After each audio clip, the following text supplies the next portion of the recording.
Monsieur Pignal, thank you very much for being here. Thanks for having me.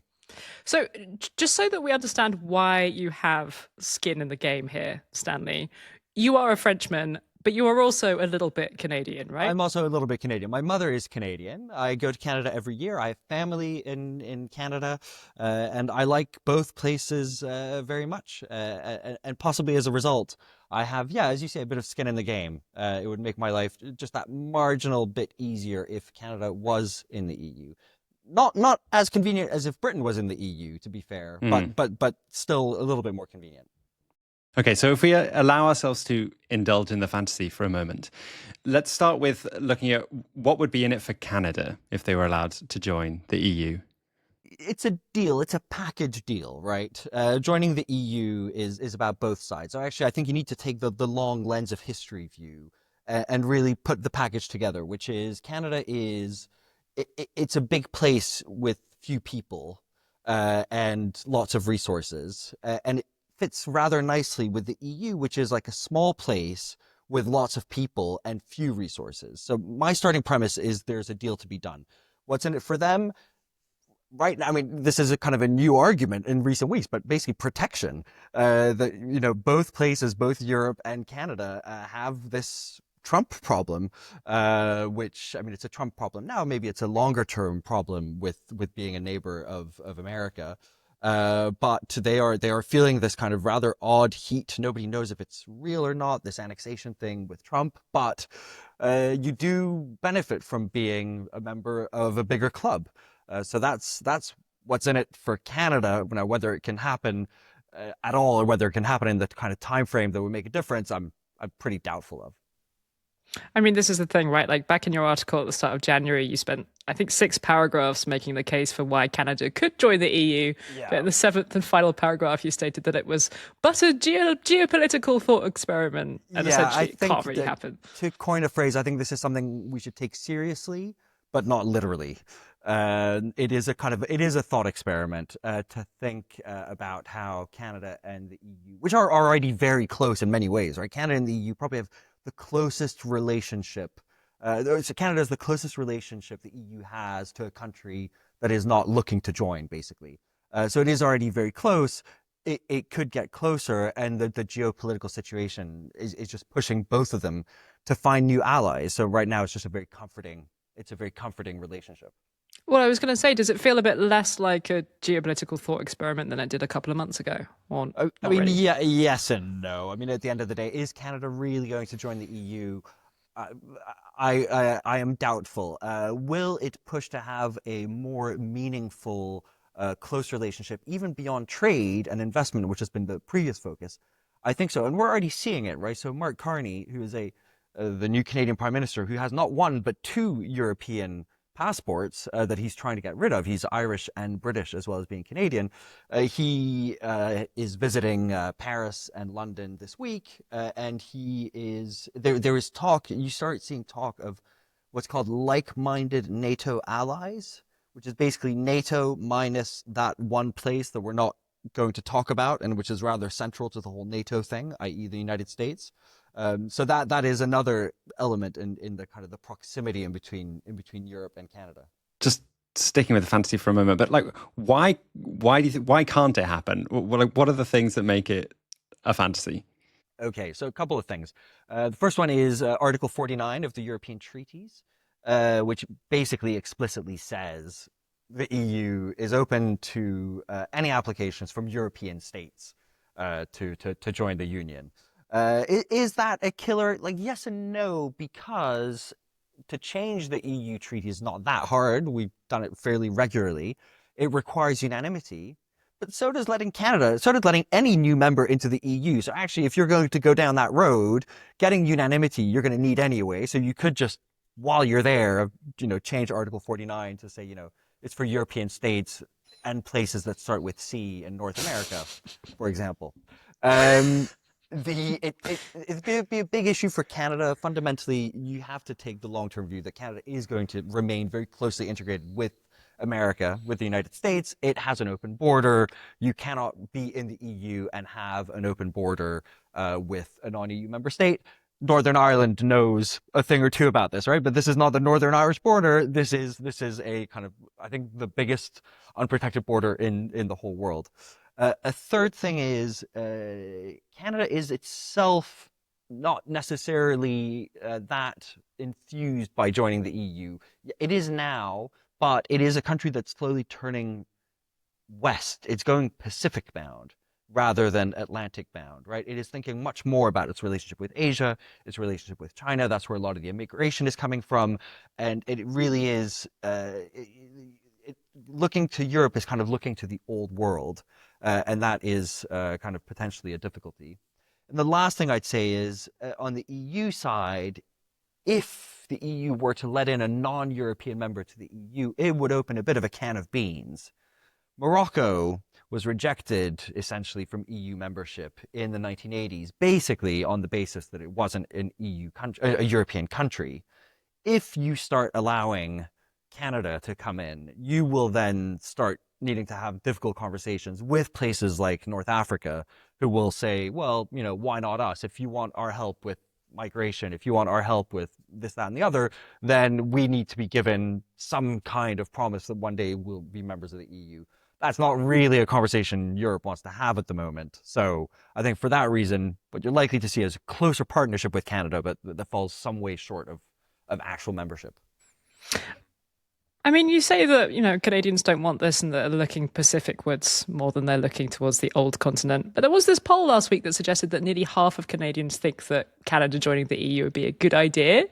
Do you think there are actually people who are taking this idea of Canada joining the EU actually quite seriously and treating it as a bit more than a thought experiment? I think not seriously enough that I would trust a poll of what people think on EU membership. People within the EU don't really know a lot about what the EU entails. So I'm not going to give a huge amount of credence to a poll that says, hey, like, by the way, you know, we should join the EU. Do you realize that the EU entails you having to open your borders, for example, or, you know, joining the European Parliament, which is going to pass a whole bunch of laws that you have to follow, and so on and so forth. So I think this is the kind of poll where it's kind of a Schrodinger's poll.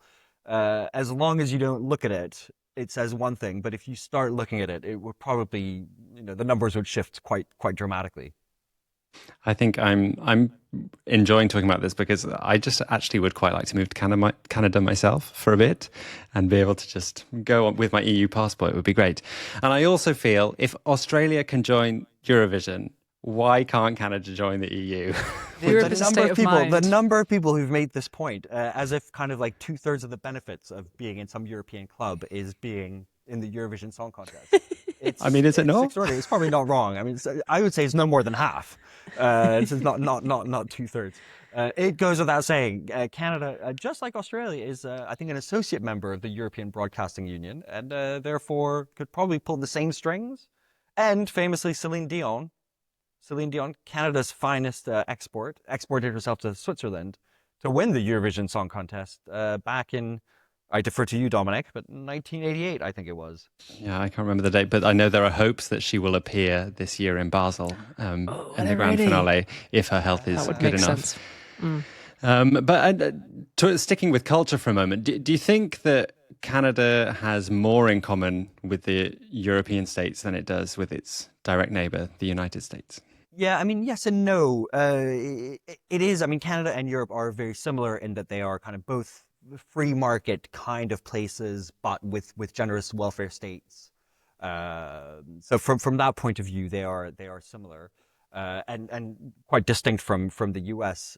On the other hand, don't underestimate the kind of the prairie spirit of the Canadians, right? As soon as you leave the kind of the East Coast, the Great Lakes, you know, Toronto, Montreal city folks, you will find Canadians who are much closer to what we Europeans would think of as I wouldn't say MAGA, but they would be sort of, you know, small state prairie people who would not sit comfortably in the European Parliament, shall we say.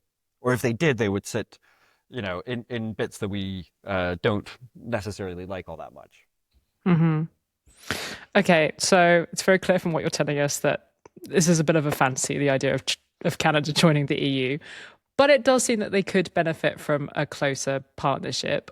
What are some of the more realistic things that could happen to strengthen those ties and so that both sides could help each other out? Because, they both are likely to need some friends in the coming years now that this reliable ally of the USA can't really be relied on anymore. Yeah. So I think there's two things. Firstly, there is the closer cooperation that we can do. But even before that, I think we can learn from each other because we are similar places, even if we don't necessarily think of ourselves as being as similar. But the EU can look to Canada for things that it has done successfully. So they've done a much better job than the EU, or they're in the process of doing a better job than the EU of trading between provinces. Because Canada is actually quite fragmented. The provinces have quite a lot of power in the same way that EU member states have a lot of power. They've really thought about this stuff in a way that we are now having to do. I mean, the Draghi report and all that stuff. Canada, I think, has done a much better job of reckoning with their past. So if you look at the discourse around indigenous peoples, these are conversations that we have not had in Europe, not about indigenous peoples, but about the kind of the big furry issues that we don't like to talk about. They've taken them head on, and that's something that I think we could learn about. And they're much better about migration generally. I think the discourse around migration, at least until recently, has been much better. Similarly, Canada, I think, could join from the EU in terms of defense. Canada is abysmal in terms of spending money on defense, which it needs to do. Cutting carbon, I think the EU's been much better than Canada. How do you regulate business? Actually, I think the EU has, again, kind of, if you're a Canadian consumer, you would much rather have European regulators than Canadian regulators. And then how can the two cooperate together? Well, there's defense, which I talked a bit about, like-minded NATO allies. I think we are going to need to do more together and without the US. That's starting, but Canada is really an underwhelming defense spender at the moment. And then the second one, which is the most obvious, is this CETA accord. I don't even know what it stands for. Something comprehensive economic trade agreement, comprehensive European comprehensive economic trade agreement. Okay, which is probably the most ambitious trade accord signed really between two places outside of EU membership.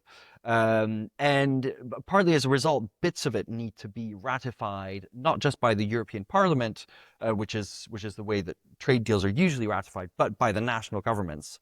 And that has hit a major stumbling block. And for the past coming up to a decade since we've signed this thing, it is not in full force as a result. And there are, I think, 10 EU countries that have yet to ratify it.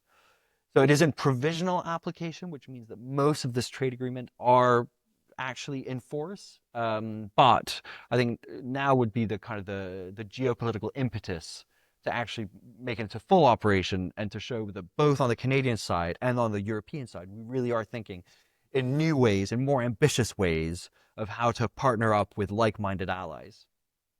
Yeah, because it's, of course, not only Canada that the EU will be looking to for closer ties due to this new world order. There are also other allies with similar values who we might want to cling to a bit more closely. Yeah. How much do you think these... been doing all these deals, right? So you've had Mercosur, they've reopened with Malaysia, the Commission was in India a couple of weeks ago, and now in South Africa. They really are pushing hard this notion. But if you can't do a trade deal with Canada, you can't really do a trade deal with anyone. So this is the kind of signal of intent. Canada is the first test case of how far you're willing to go in these trade deals. And do you feel like with all the geopolitical mess that's happening at the moment that there is now renewed impetus to get these trade deals ratified and to increase this cooperation? Probably not, actually, because a lot of it is down to national political stuff. So in France, for example, it's been kind of caught up in a Senate fight, and Germany gets caught up in its stuff and so on. So this is the national parliaments who need to sign this stuff off will have a narrow constituency, usually farmers, who they will try to please with this or that. And as a result, I think this may be up the European political agenda, but it's not up the French agenda, it's not up the German agenda, it's not up the Belgian agenda. So I think the hopes for it to be ratified by all 27, unfortunately, remain rather small. The big risk, and this I think doesn't get talked about enough, is that if one country rejects CETA outright, not just not ratifies it, but rejects it outright, not only will you lose the bonus bit of CETA, which is currently not an implementation, but there are some people who are saying, well, no, if it's rejected, it's rejected. And the whole underlying thing that we are currently benefiting from would also be called in question. Nobody wants to talk about this on either side because the risk is there and the courts would need to judge and nobody knows exactly how it would go. But it's a slightly uncomfortable kind of bit of this important relationship that it relies on this incomplete trade agreement that really should have been behind us, a decade ago. Well, that seems like a fun extra thing for me to worry about. Thanks, Stanley. Yeah, but by and large, it's a good relationship, right? We should be happy with how things are going with Canada. But as always, things could be a little bit better. And it might also be why that we're not hearing such a push for it to be fully ratified, because the danger is that it could all blow up. I think that's right. I think that's right. So I think the Senate rejected it in France, as I recall, and then there was a conversation about, well, are we now going to, because it would need to be ratified by the other chamber or something. I mean, these things are impossibly complicated, but I think everybody's happy to kind of stick this one a little bit under the carpet. Presumably, if the whole thing collapses, they sign another trade deal and it would be fine, right? So we're not going to go to war with Canada. I don't want to worry Katy even more than she already is. This conversation's taken a turn. How did we get here? Let's just invade already. The last thing, and maybe this is kind of the cheerful bit, is that it would also the idea of extending membership to Canada would change the dynamics around enlargement a little bit, because right now, pretty much all the enlargements, going back to Ireland in the 1970s to Croatia in 2013, and the Central and Eastern Europe before that, all of them have been to poor countries where basically the EU or the existing EU members are taking on a burden. They don't really see what's in it for them, but they kind of see it as a long-term investment. It's been a brilliant investment, right? I mean, nothing has been better for the EU than enlargement. But it has been this, we are going to have to, instead of paying, Portuguese or Spanish or French farmers, we're going to have to pay Polish farmers and Romanian farmers. With Canada, you would be taking on a country which would basically be on par, if not richer, than the EU. And so you wouldn't have these questions about kind of redistribution. And I think to the average, Frenchman or German or Italian, if you ask them, who would you rather bring into the EU? Would you rather bring in, Serbia or Canada? Serbia, they kind of think, it's probably going to be a whole can of worms down the line. Maybe not entirely unfairly. Where Canada, they're like, yeah, like I have a cousin in Canada, because everybody has a cousin in Canada. I was thinking of moving there. And so you kind of see the immediate benefits. So maybe purely from the point of view of shifting the perception of the enlargement process, you could bring in Canada. And as I said, big place, but not a lot of people. We barely noticed they were there. Well, watch this space.